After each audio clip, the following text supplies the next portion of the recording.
हरे कृष्णा। श्री मार्कंडेय पुराण का अगला कथा है। पिता पुत्र संवाद का आरंभ, जीव की मृत्यु तथा नरक गति का वर्णन। श्री जामिनी ने पूछा, श्रेष्ठ पक्षियों, प्राणियों की उत्पत्ति और लय कहाँ होते हैं? इस विषय में मुझे संदेह है। मेरे प्रश्न के अनुसार आप लोग इसका समाधान करें।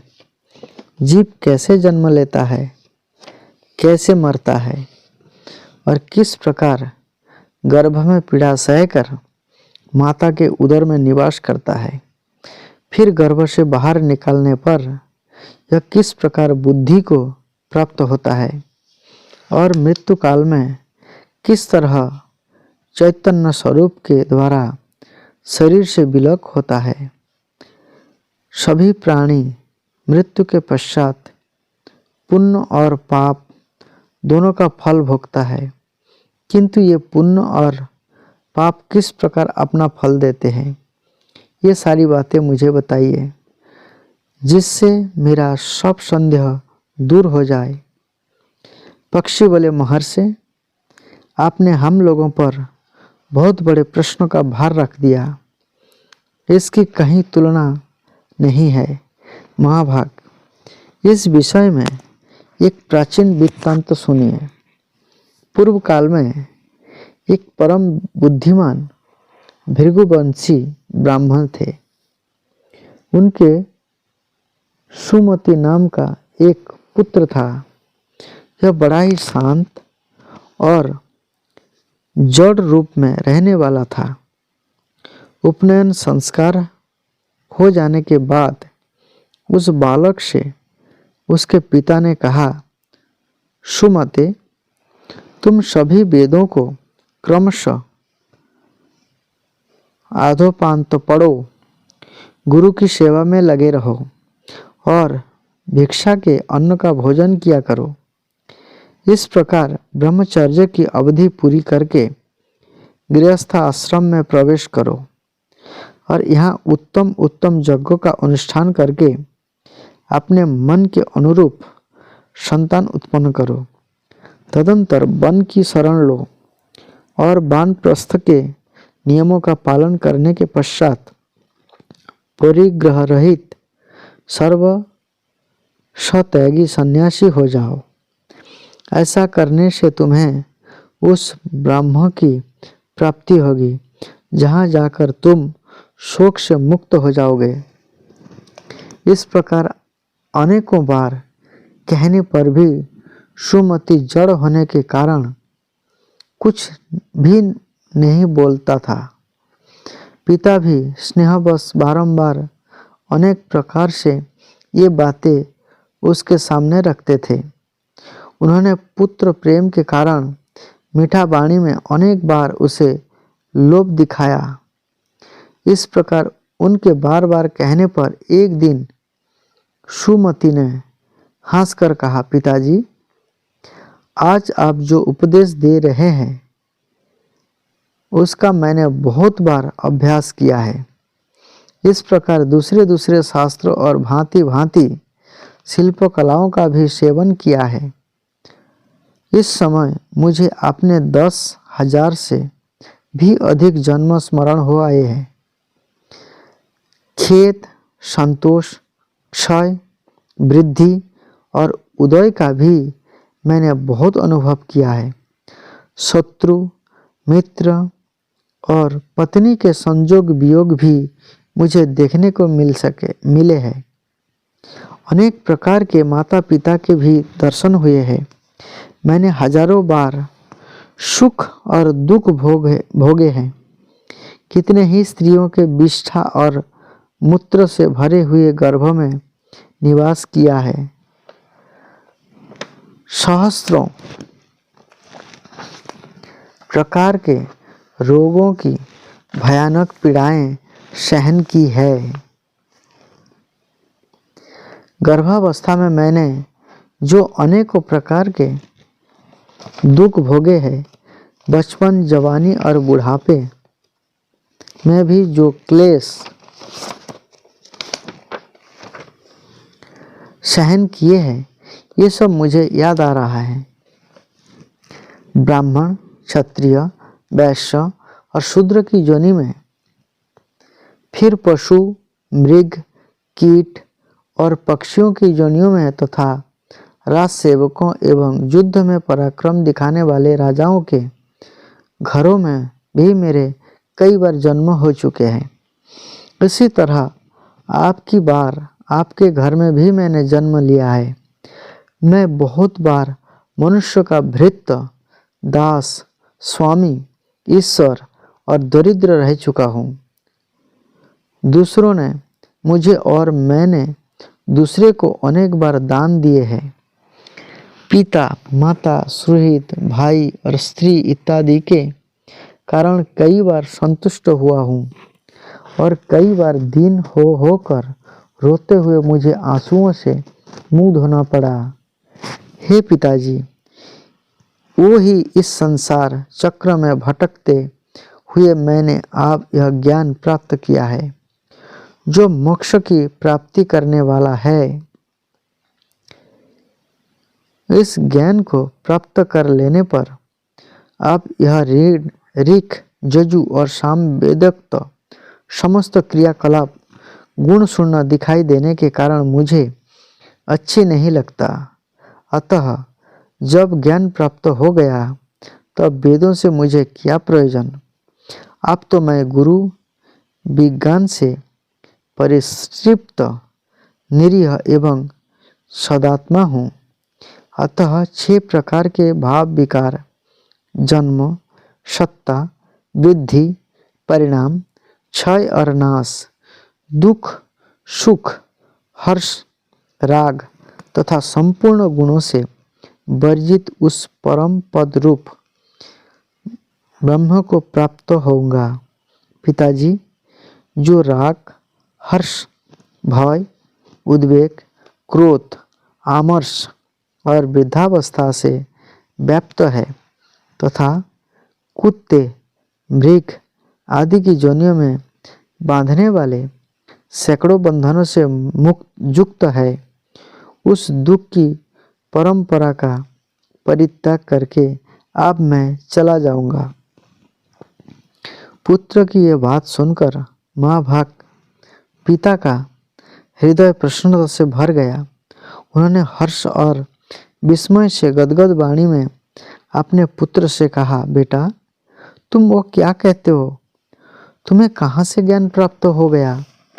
पहले तुम में जड़ता क्यों थी और इस समय ज्ञान कहाँ से जाग उठा?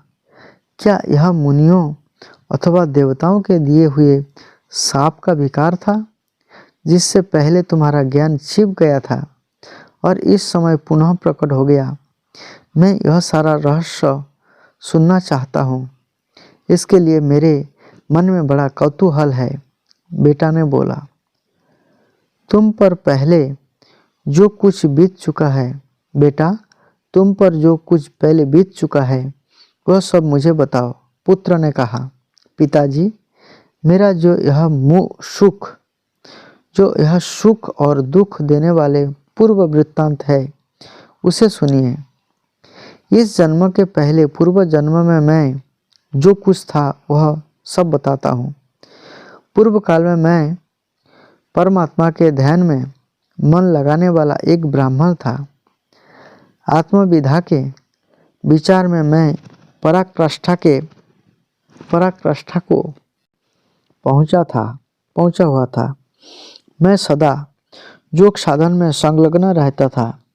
निरंतर अभ्यास में लगने, सत्पुरुषों का संग करने, अपने स्वभाव से ही विचार परायण होने, तत्त्वमसि आदि महावाक्यों के विचारने और तत्वदर्शों के साधन करने आदि के कारण उस परम तत्व में ही मेरी परम प्रीति हो गई।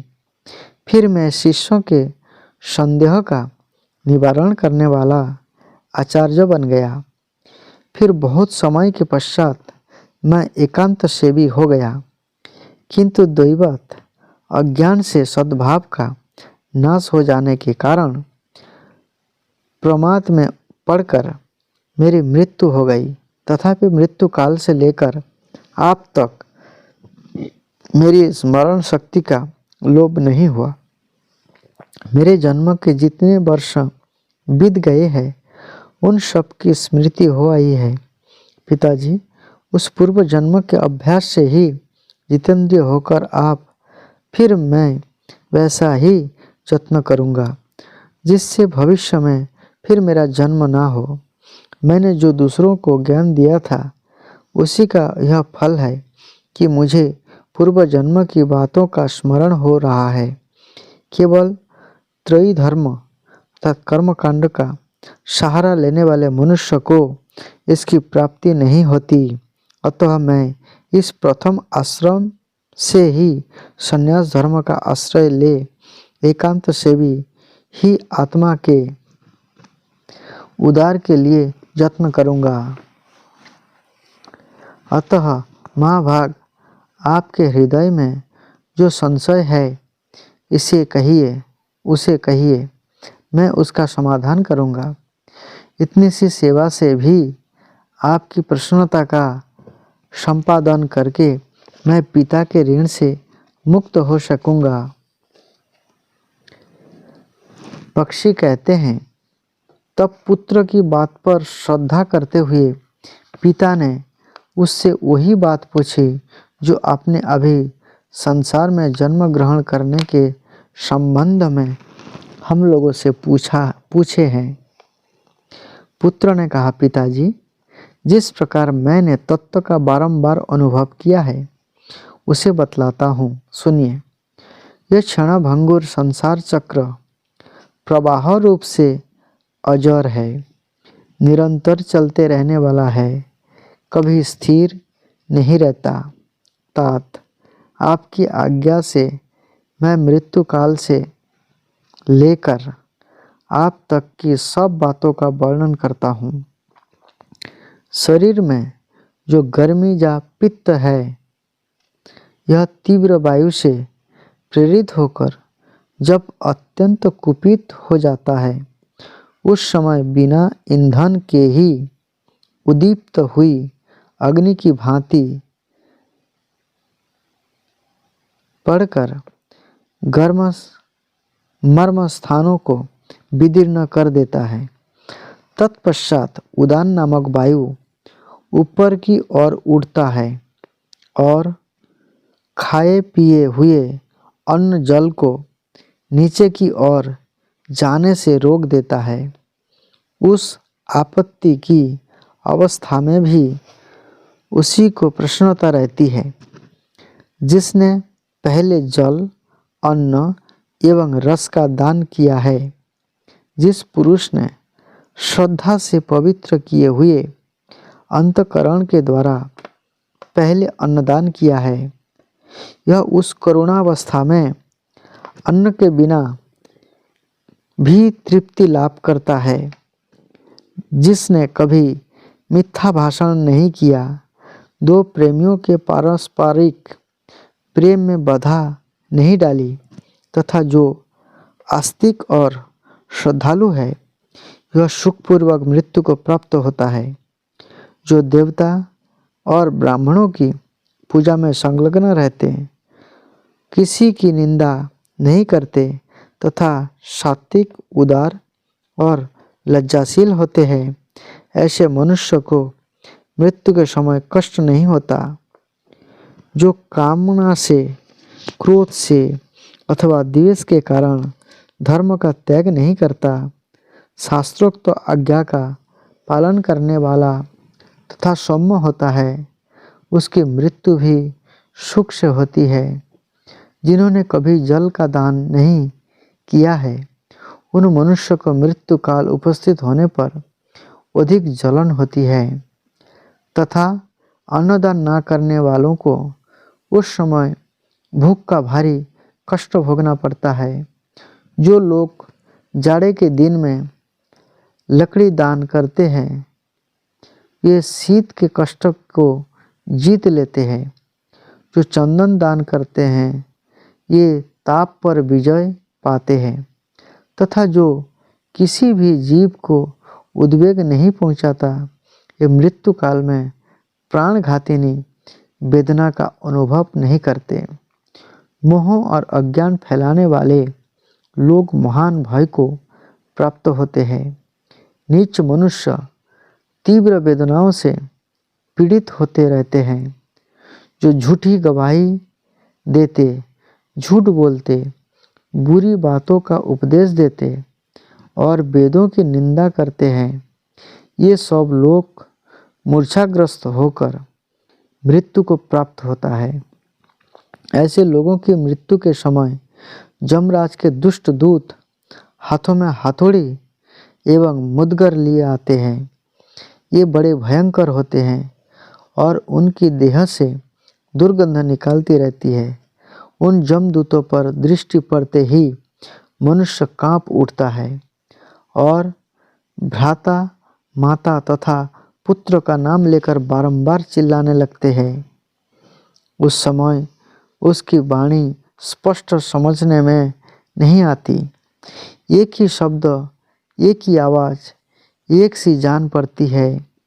भय के मारे रोगी की आंखें झूमने लगती है और उसका मुख सूख जाता है। उसकी सांस ऊपर की उठने लगती है। दृष्टि की शक्ति भी नष्ट हो जाती है।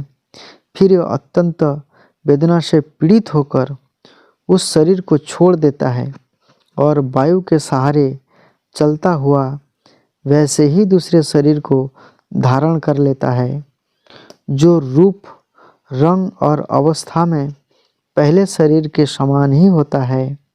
यह शरीर माता पिता के गर्भ से उत्पन्न नहीं, कर्मजनित होता है और यातना भोगने के लिए ही मिलता है। तदंतर यमराज के दूत शीघ्र ही उसे दारुण पाशों से बांध लेते हैं और डंडों की मार से व्याकुल करते हुए दक्षिण दिशा की ओर खींचे ले जाते हैं।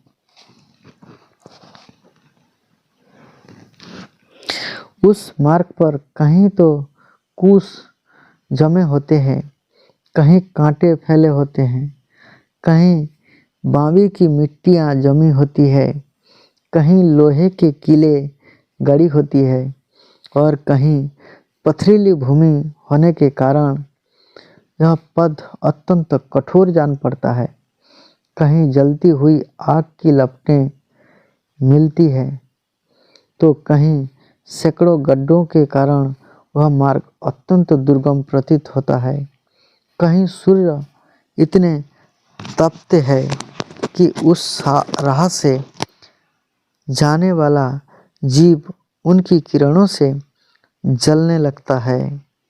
ऐसे पथ से यमराज के दूत उसे घसीट कर ले जाते हैं।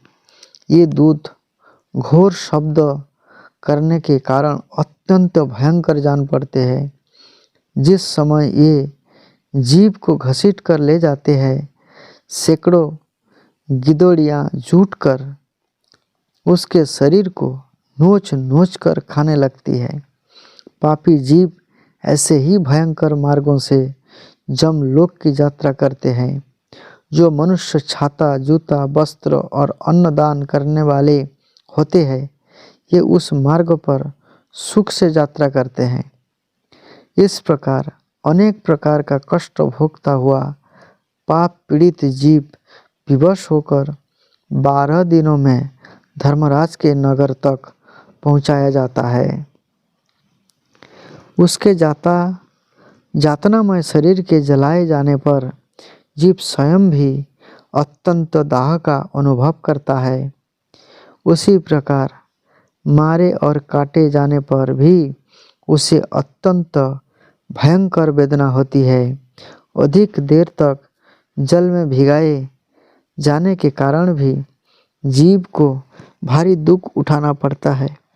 इस प्रकार दूसरे शरीर को प्राप्त करने पर भी उसे अपने कर्मों के फलस्वरूप कष्ट भोगने पड़ते हैं। इसके भाई बंधु जो तिल और जल की अंजलि देते तथा पिंडदान करते हैं, वही उस मार्ग पर जाते समय उसे खाने को मिलता है। भाई बंधु यदि असोच के भीतर तेल लगावे और उबटन मलवावे तो उसी से जीव का पोषण किया जाता है, अर्थात यह मैल ही उन्हें खानी पड़ती है। अतः ये वस्तुएं वर्जित है। इसी प्रकार बांधवगण जो कुछ खाते पीते हैं यह मृतक जीव को मिलता है, अतः उन्हें भोजन की शुद्धि पर भी ध्यान रखना चाहिए। यदि भाई बंधु भूमि पर शयन करे तो उससे जीव को कष्ट नहीं होता, और यदि ये उसके निमित्त दान करे तो उससे मृत जीव को बड़ी तृप्ति होती है। जमदूत जब उसे साथ लेकर जाते हैं तो 12 दिनों तक अपने घर की ओर देखता रहता है। उस समय पृथ्वी पर उसके निमित्त जो जल और पिंड दिए जाते हैं उन्हीं का उपभोग करता है। मृत्यु से 12 दिन बीतने के पश्चात जमपुरी की ओर खींचकर ले जाया जाने वाला जीव अपने सामने जमराज के नगर को देखता है, जो बड़ा ही भयानक है। उस नगर में पहुंचने पर उसे मृत्यु काल और अंतक आदि के बीच में बैठे हुए जमराज का दर्शन होता है, जो कज्जल राशि के समान काले हैं और अत्यंत क्रोध से लाल लाल आंखें किए रहते हैं। दाढ़ों के कारण उनका मुख बड़ा विकराल दिखलाई पड़ता है। टेढ़ी भौं से युक्त उनकी आकृति बड़ी भयंकर है। ये कुरूप, भीषण और टेढ़े मेढ़े सैकड़ों रोंगों से घिरे रहते हैं। उनकी भुजाएं विशाल है। उनके एक हाथ में जमदंड और दूसरे में पास है। देखने में ये बड़े भयानक प्रतीत होते हैं। पापी जीव उन्हीं की बताई हुई शुभाशुभ गति को प्राप्त होता है।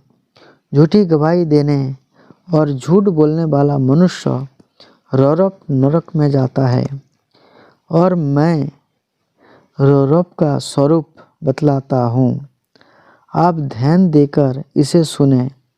रौरव नरक की लंबाई चौड़ाई 2000 योजन है। यह एक गड़े के रूप में है, जिसकी गहराई घुटनों तक की है। वह नरक अत्यंत दुस्तर है। उसमें भूमि के बराबर अंग राशि बिछी रहती है। उसके भीतर की भूमि धकते हुए अंगारों से बहुत तापी होती है। सारा नरक तीव्र वेग से प्रज्वलित होता रहता है। उसी के भीतर जमराज के दूत पापी मनुष्य को डाल देते हैं। यह धधकती हुई आग में जब जलने लगता है तो इधर उधर दौड़ता है, किंतु पग पग पर उसका पैर जल भूनकर राख होता रहता है। यह दिन रात में कभी भी एक बार पैर उठाने और रखने में समर्थ होता है। इस प्रकार सहस्त्रों योजन पार करने पर यह उससे छुटकारा पाता है। फिर दूसरे पापों की शुद्धि के लिए उसे वैसे ही अन्य नरकों में जाना पड़ता है। इस प्रकार सब नरक में यातना भोग कर निकलने के बाद पापी जीव तिर्यक जोनियों में जन्म लेता है। क्रमशः कीड़े मकोड़े, पतंग, हिंसक जीव, मच्छर, हाथी, वृक्ष आदि, गौ, अश्व तथा अन्यान्य दुखदायिनी पाप जोनियों में जन्म धारण करने के पश्चात वो मनुष्य जोनि में आता है। उसमें भी यह कुरूप, कुबड़ा, नाटा और चंडाल आदि होता है। फिर अवशिष्ट पाप और पुण्य से युक्त हो वह क्रमशः ऊंचे चढ़ने वाली योनियों में जन्म लेता शूद्र, वैश्य, क्षत्रिय, ब्राह्मण, देवता तथा इंद्र आदि के रूप में उत्पन्न होता है। इस प्रकार पाप करने वाले जीव नरक में नीचे गिरते हैं। इस प्रकार से जो है जीव कैसे जन्म लेता है और कैसे अपना शरीर को छोड़ने के बाद जमपुरी का यात्रा करता है और किस प्रकार से नरक यातनाओं को भोगता है, फिर से इस भौतिक जगत में जन्म लेता है, उसका वर्णन यहाँ पर किया गया है। अगले वीडियो में पुण्यात्मा कैसे बनते हैं उसका जानकारी हम आपको देंगे। आप सभी लोग वीडियो को ज़रूर देखें, दूसरे को देखने का मौका दें, सबको शेयर करें और सब्सक्राइब ज़रूर कर ले। जब भी मैं वीडियो डालूँगा आपको मिल जाएगा, ढूंढने की आवश्यकता नहीं रहेगी। हरे कृष्णा।